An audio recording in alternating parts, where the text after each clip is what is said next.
بسم اللہ الرحمن الرحیم۔ حضرت امیر معاویہ بن ابی سفیان رضی اللہ تعالی عنہما نے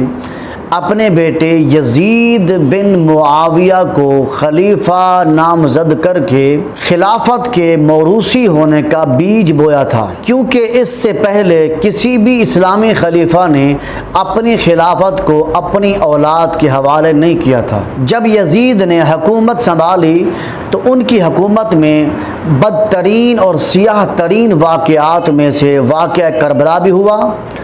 اور مکہ المکرمہ پر بھی حملہ کیا گیا، اور مدینہ منورہ حرم رسول صلی اللہ علیہ وسلم پر بھی حملہ کیا گیا تھا۔ چنانچہ واقعہ کربلا کے کچھ دنوں بعد یزید ایک موذی مرض میں مبتلا ہو گیا تھا، جس کے سبب یزید کو پیٹ میں درد ہونے لگا اور یزید کی آنتوں میں زخم اور کیڑے پڑ گئے تھے، جس کے سبب یزید تڑپتا رہتا تھا جیسے مچھلی بغیر پانی کے تڑپتی ہے۔ چنانچہ جب یزید کو اپنی موت کا یقین ہو گیا کہ اب یہ مرنے والا ہے، تو اس نے اپنے بیٹے معاویہ بن یزید کو بلا کر اپنی خلافت پھر ان کے سپرد کرنا چاہا، تو اس کے بیٹے معاویہ بن یزید نے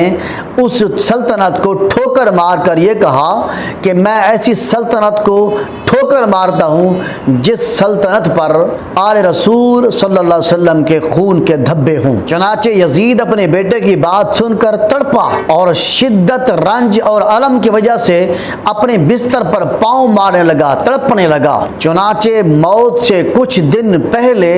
یزید کی آنتیں جل گئی تھی اور یزید کی آنتوں میں کیڑے پڑ گئے تھے۔ چنانچہ اسی تکلیف کی شدت سے یزید تڑپتا تھا، پانی پیتا تو پیٹ نہیں بھرتا تھا، نہیں پیتا تھا تو پیاس سے مرتا تھا۔ ایسا کیوں نہ ہوتا؟ جس شخص نے اللہ کے نبی صلی اللہ علیہ وسلم کے نواسوں کو پیاسا شہید کروایا ہو، آخر اس کے ساتھ تو یہ ہونا تھا۔ اور بالآخر اسی شدت درد کی وجہ سے یزید تڑپ تڑپ کے مر گیا اور اس کی لاش سے بدبو پھیلنے لگی، اور اس بدبو کی وجہ سے کوئی شخص بھی اس کی لاش کے قریب نہیں جا رہا تھا۔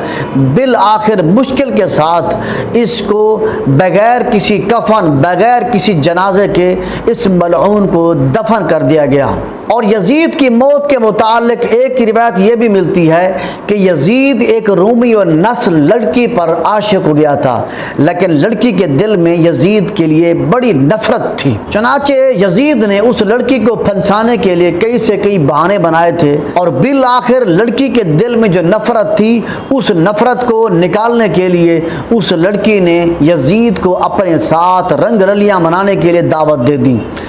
جب یزید اس کے پاس گیا تو وہ اس کو جنگل میں لے گئی۔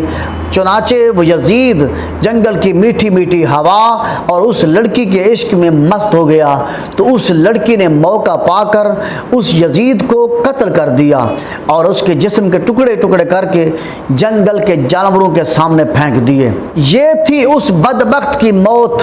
جس نے اللہ کے نبی صلی اللہ علیہ وسلم کے نواسوں کے ساتھ اتنا ظلم و ستم کیا کہ اللہ تعالیٰ نے اس کو دنیا میں بھی اور آخرت میں بھی ذلیل اور رسوا کر دیا اور اس کو جہنم میں ڈال دیا۔